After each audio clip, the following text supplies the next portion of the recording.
Umakyat na sa 12 mga presong nahuli muli matapos tumakas sa District Jail ng lalawigan ng Cotabato.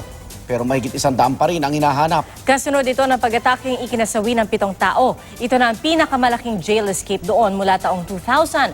At mula sa Kidapawan, saksi live si Von Aquino. Von? Yes, Igan, Pia, 3 nga ang nadagdag sa 9 na nahuling preso na tumakas mula sa North Cotabato District Jail dito sa Kidapawan City kaninang madaling araw, no? At 139 naman ang patuloy na pinaghahanap ng mga otoridad.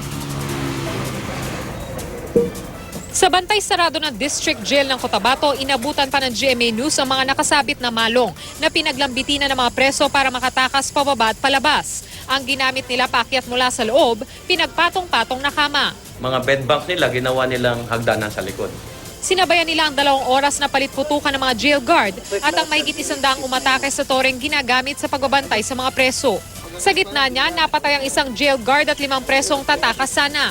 Gayon din ang isang kagawad na iniimbestigahan pa kung bakit kasama sa bakbakan. 158 naman ang nakatakas. Nahuli daw kayo na tumakas doon sa jail? Anong ginawa ninyo? Tumakbo lang, ma'am. Nag-surrender ako dun sa, sa pastor dun sa napuntahan kong bahay. Kasi sabi nila, takbo kayo, baka sunugin daw yung jail eh.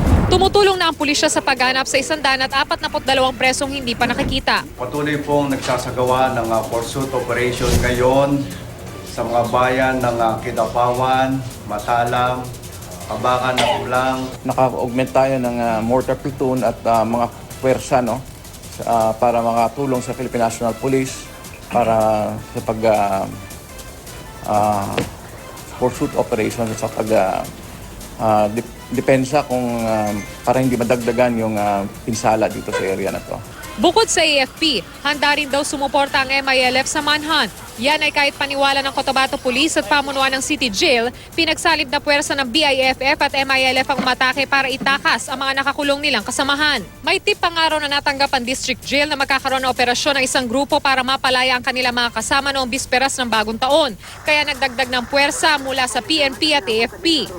Pero hindi raw nangyari ang banta. The following day, there was an important operation also, the 39th IB, that made them to put out the troops. Since